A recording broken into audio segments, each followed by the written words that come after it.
અને ભાજપ પાર્ટીમાં જોડાવાથી કઈ રાજુભાઈની લોકચાહના ખતમ નથી થઈ જવાની. બિલકુલ જે ચહેરો છે ખેડૂતોના દિલમાં, ખેડૂત નેતાનો જે ચહેરો છે ને એની ઉપર કોઈ આંચ નથી આવવાની.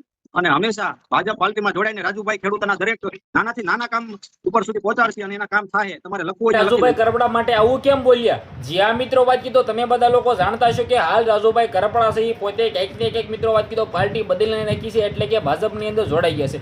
રાજુ કરપડા ભાજપની અંદર જોડાતા ઘણા બધા લોકો ગુસ્સે થયા છે, તો ઘણા બધા લોકો ખુશ થયા છે. ઘણા બધા લોકો એવું કહી રહ્યા છે, મેં ઘણા બધા વિડીયો જોઈ જેમની અંદર ખેડૂતોને માર ખવડાવીને રાજુભાઈ કરપડા અંતે ભાજપની અંદર વહી ગયા. મેં આવા પણ વિડીયો જોયો, તો ઘણા બધા વિડીયો એવા મેં જોયા છે કે જેમની અંદર આ ભાઈ જે કહ્યું કે ભાઈ રાજુભાઈ કરપડા છે એ ભાજપની અંદર જોડાવાથી ખેડૂતોને ફાયદો થશે, કારણ કે જે સત્તા છે, જેની સરકાર છે એ વધારે સપોર્ટ કરશે ખેડૂતોને. રાજુભાઈ કરપડા છે એ સીધો સવાલ કરશે, ભાજપને કહેશે કે ભાઈ આ ખેડૂતો માટે છે જરૂર, ત્યારબાદ ખેડૂતો માટે ભાજપ સરકાર છે એ સારું નિર્ણય લેશે. પરંતુ જો બીજી પાર્ટીની અંદરથી પણ રાજુભાઈ કરપડા છે એ લડીને ખેડૂત માટે લડતા હોય, તો હવે પોતાની સરકાર છે, પોતાની પાર્ટી છે, તો હવે તો રાજુભાઈ કરપડા મને લાગે છે કે ખેડૂત માટે લડત લડશે અને જીતશે અને ખેડૂતોને વધારે મદદ થશે. પરંતુ ઘણા બધા લોકો એવું કહી રહ્યા છે કે રાજુભાઈ કરપડાએ છે જે કર્યું છે ખોટું કર્યું છે, ભાઈ વેસાઈ ગયા છે. આવા વિડીયો મેં ઘણા બધા જોયા છે, પરંતુ આવું ન કહેવું જોઈએ. હવે પોતાનો પક્ષ આપણે પોતે મિત્રો વાત કીધું કંઈ પણ પક્ષની અંદર જોડાઈ શકીએ છીએ. આપણે એવું નથી કે ભાઈ આ પાર્ટીની અંદર જ કે આખી જિંદગી કાઢી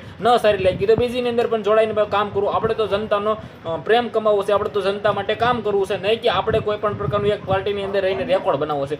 જે પણ કાર્ય કર્યું છે તમે બધા લોકોએ સારી રીતે જાણ્યું છે. ભાઈ ખેડૂત માટે લડત લડ્યા છે, ખેડૂત માટે જેલમાં પણ ગયા છે અને ખેડૂત માટે આંદોલન પણ કર્યા છે. તો ક્યાંક ને ક્યાંક આ વિડીયો વિશે તમારું શું કેવું છે? વિડીયો બને એટલો શેર કરી, ફોલો, સબસ્ક્રાઈબ અવશ્ય કરી દેજો. આજના વિડીયોમાં ત્યાં જ માહિતી આપણે એક નવા વિડીયો મળી.